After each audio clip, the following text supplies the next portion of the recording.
Oi, turma, tudo bem?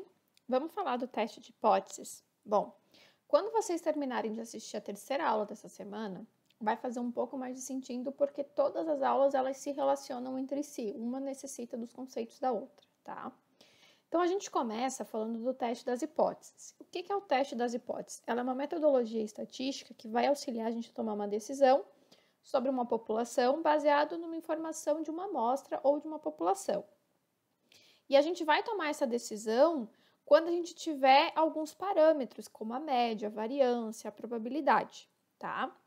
E isso muitas vezes vai fornecer informação para a gente se a gente vai continuar numa hipótese, se a gente rejeita ela ou se a gente assume ela como verdadeira, tá? Então, por exemplo, eu quero saber se eu substituir o processador A pelo processador B, se vai alterar o tempo de resposta do meu computador, por exemplo. Né? Então, através de alguns dados amostrais, eu consigo ter essa confirmação se realmente vale a pena ou não. Se eu aumentar a quantidade de cimento, vai aumentar a quantidade de resistência do meu concreto, né?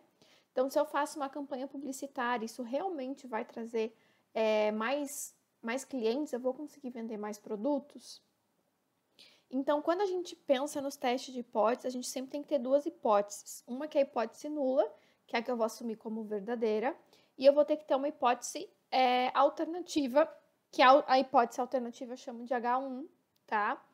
E a princípio, a hipótese nula, eu tento contrariar ela. Então, se eu consigo contrariar ela, daí eu vou assumir H1. E se não, eu assumo que ela é verdadeira e permaneço com ela. Então, para a gente ter essa H1, eu preciso entender, essa H0, na verdade, eu preciso entender que eu posso ter um teste unilateral ou o bilateral. Então, eu queria que vocês prestassem atenção aqui, ó. Quando ele é bilateral, significa que eu vou ter esse espaço e esse aqui que está em vermelho como a rejeição, como o meu H1. Já essa parte central aqui é onde eu vou ter o meu H0. Então, por que ela é bilateral? Porque ela tem esta cauda e essa cauda como hipótese alternativa. Já quando ela é unilateral à direita, quer dizer que se cair nessa parte vermelhinha aqui à direita, eu vou descartar a hipótese H0 e eu assumo H1, né? Ou o contrário. E ela sendo unilateral à esquerda, quer dizer que essa parte aqui é a parte que eu vou desconsiderar, ou seja, eu estou entendendo que essa parte cinza é o meu H0. Tá. Tem alguns tipos de erro que pode acontecer com esse teste de hipótese, que é o tipo 1, que eu vou rejeitar a hipótese nula quando ela é verdadeira, e o erro tipo 2, que eu vou aceitar a hipótese nula quando ela é falsa, tá? Então, isso pode vir a acontecer, estejam cientes. Então, a gente tem que pensar também na procedência. Então, assim, tem que ter as hipóteses nula e a hipótese alternativa enunciada. A gente tem que fixar os limites do erro, identificar a variável do teste. A gente tem que determinar as regiões de aceitação, de rejeição ou a região crítica, né? Se isso caber naquela situação. A gente vai ter os dados amostrais para a gente poder limitar esses espaços. E no fim eu vou concluir se eu vou aceitar H0 ou se eu vou rejeitar H0. A gente vai aprender a fazer o teste da média, mas basicamente todos os testes ali, eles levam a mesma ideia. A gente tem que seguir algumas regras e seguir algumas fórmulas. O teste da média, a gente vai fazer o teste da média, tá? Então, primeira coisa que eu preciso fazer, eu preciso formular a minha hipótese. Então, eu posso ter um caso que seja bilateral, aí eu vou usar esse modelo aqui, tá? Se esse meu caso ele for unilateral à esquerda, daí eu vou usar este caso, que é o caso que eu vou chamar de B, mas ele não tem um nome. Ou eu vou usar o caso C, que ele é unilateral à direita, tá? Então, a gente sempre vai acabar voltando nessa hipótese 0, hipótese 1, hipótese 0, hipótese 1, tá bom? Aí, o segundo passo que eu tenho que ter é achar o Z ou o T crítico.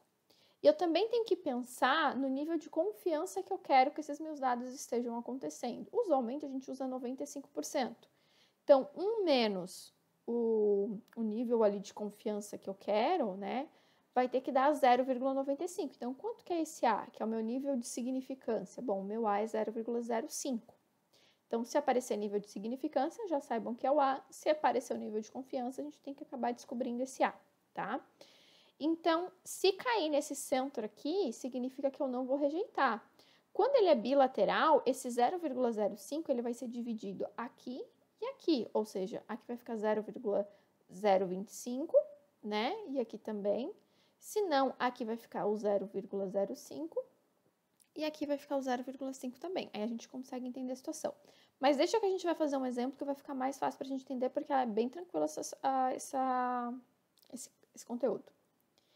Outra coisa que a gente precisa saber é quantos elementos eu tenho. Então, se eu tenho 30 ou mais elementos e a questão me fala do desvio padrão da população, eu vou usar a tabela Z.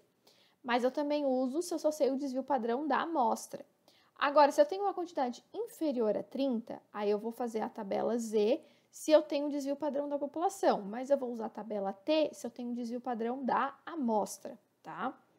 E a última coisa que a gente faz é, eu vou usar o Z ou o T. Depois que eu sei a quantidade, eu calculo ou o Z ou o T. Se vocês verem, é a mesma fórmula. O que muda é que aqui eu tenho o desvio padrão e aqui eu tenho o desvio padrão da amostra. Mas a fórmula é a mesma para a gente resolver, tá? O X vai ser a média dos meus valores que estão dando. Aqui a gente vai ter a média amostral que está dando no problema, o desvio padrão e a quantidade de elementos que eu tenho, tá? Então, vamos botar a mão na massa? Então, vamos pensar o seguinte. Eu tenho uma linha de produção que ela opera com um peso médio de enchimento de 16 ml por recipiente. O sobreenchimento e o subenchimento são problemas sérios e a linha de produção tem que ser paralisada quando acontecer um dos dois. Como a gente já sabe que essa fábrica atua há um bom tempo, eu sei que os de desvio padrão, em média, né, a média ali, não em média, eu acho que se eu falar em média vai confundir, mas eu sei que o desvio padrão ele é 0,8 ml, então vocês têm que reparar que aqui está em ml e aqui tem que estar em ml, todo mundo tem que estar na mesma unidade para poder funcionar esses testes, tá? Um inspetor, e outra coisa, e não importa se é ml, litros, quilômetros, milhas, isso não faz diferença pra gente, só tem que estar todo mundo na mesma unidade. Um inspetor de controle de qualidade, ele vai pegar 30 itens a cada 2 horas e daí ele toma a decisão se ele vai recalibrar a máquina ou não.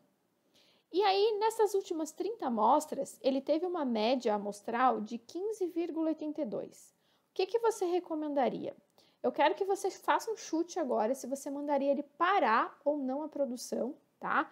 Para a gente, em seguida, ver os cálculos. Então, já chutou aí? Acho que sim, né? Então, vamos lá. Primeira coisa que eu tenho que fazer. A minha hipótese zero é o quê? Que o potinho vai ter os 16 ml. Já a minha hipótese alternativa é que ele vai ter um valor diferente desses 16 ml, tá? Por quê? Porque foi o que aconteceu ali, tá? Diferente desse 16 ml e a gente tem que pensar nisso.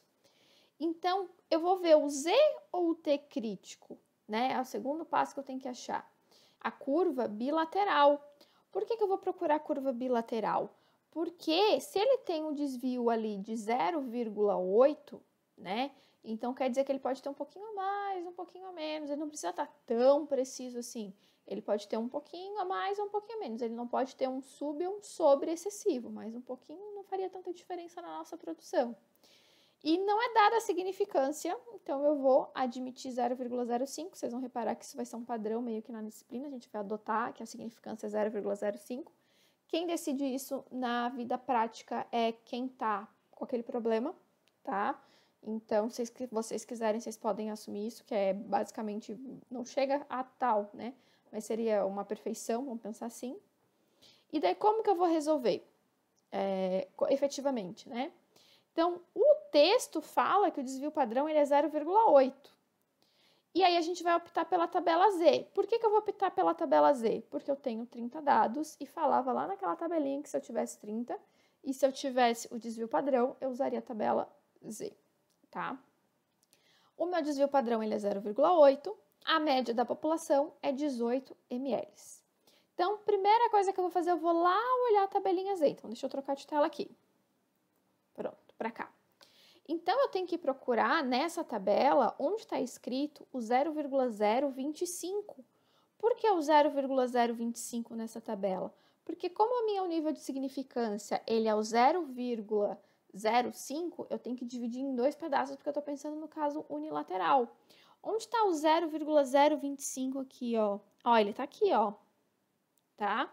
Então, quem que eu tenho aqui? Eu tenho menos 1,9. Ah, o meu mouse parou de funcionar. Tá aqui, ó. Ele tá aqui. Menos 1,9, né? Aí o 0,025 tá aqui, ele tá na coluna de quem? Do 0,6. Então, posso voltar para lá pra gente começar a resolver. Então, o que que isso significa? Como que eu vou escrever essa conta? Então, na tabela, que é a tabela Z, o 0,05... Ih, deixa eu botar a caneta, só um pouquinho.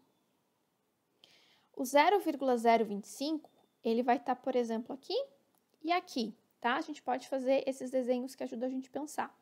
Então, aqui é a hipótese 1, aqui é a minha hipótese 0 e aqui é a minha hipótese 1 porque ela é bilateral. Aqui é o 0,025 e aqui é o 0,025. E lá na tabela Z, quem que são esses valores? Bom, o inferior é menos 1,96 e o próximo ele é um número oposto, então ele é 1,96 positivos. Aí agora eu posso calcular propriamente o Z. Então, como que eu vou calcular o Z? Eu vou pegar a média da minha última amostra, né?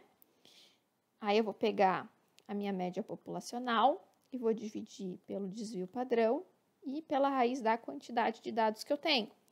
Isso equivale a 15,82, que é a minha média, menos 16, que é o ideal, vamos pensar assim, que é a média populacional, dividido por 0,8 sobre a raiz de 30. Como que eu calculo isso? Primeiro, eu vou fazer raiz de 30, vou ver quanto que vai dar. Daí, esse valor eu vou pegar 8 e vou dividir por ele.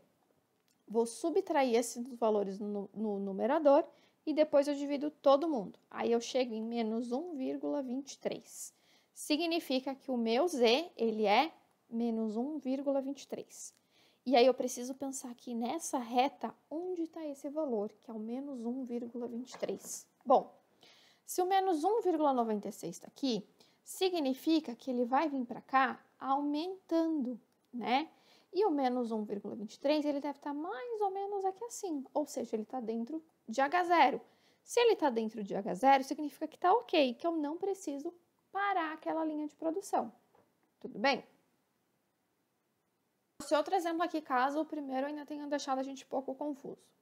Então, a gente vai ter um fabricante de conserva que ele fala de que o peso, né, das latas dele é em média 2.000 gramas, tá? E que tem um desvio padrão de 40 gramas. E a fiscalização pegou 64 latas e viu que a média está dando 1.990 gramas. A fiscalização vai multar essa empresa, esse fabricante, ou não vai? Bom, primeira coisa que a gente tem que pensar no teste de hipótese. Então, vai ser multado se eu tenho uma quantidade inferior a 2.000. Então, como é inferior, eu vou usar o caso C. O que é o caso C? É quando eu vou usar aqui, ó, no H1, enquanto aqui eu vou usar o H0, tá? Então, por isso que eu sei que ela é esquerda, por causa dessa informação aqui. Como é dado o nível de significância, a gente vai utilizar o 0,05, tá? Já é dado lá no enunciado, acho que eu acabei não lendo essa parte para vocês. Então, o enunciado ele vai afirmar que a gente tem um desvio padrão de 40, então a gente vai optar pela tabela Z por causa da quantidade de dados que eu tenho. Então, eu tenho 64 itens, o meu desvio padrão é de 40, a minha média é 2.000, mas eu tive ali naquela situação 1.990. Então, como que a gente vai pensar nisso? Eu vou pensar no seguinte. Aqui vai ser o meu nível de significância, que ele é o 0,05, e eu preciso ir lá na tabela Z procurar esse valor. Então, onde está o 0,05? Ó, a gente tem aqui o 0,05, né? E ele é equivalente a menos 1,6 e tá nessa coluna aqui que é do 0,04, tá? Agora eu consegui mostrar os dois, tá aqui em cima, ó, o 0,04. Então, a gente vai usar esse valor que ele é o mais aproximado. Se acabar acontecendo, vocês podem pegar a média desses dois valores aqui, ó, que daí pega aqui em cima nesse intervalo, ou seja, pega menos 1,6. Aí quem tá entre o 4 e quem tá entre o 5. Aí vocês fazem só uma média, que dá para usar essa informação também. Então, aqui vai ser o menos 1,64. Então, se der menos 1,64, significa que tá aqui no H1 e eu vou rejeitar. Ou seja, eu não vou multar. E a minha hipótese 0 é que sim, que eu vou acabar multando, né, esse fabricante.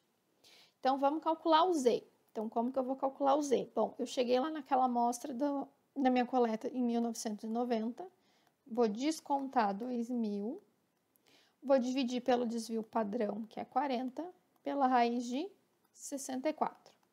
Resolvendo a fração, eu chego em menos 2. Onde está esse menos 2 aqui na minha reta, aqui no meu x? Bom, para cá vai aumentando o número, né? Então, ele vai estar mais ou menos aqui assim.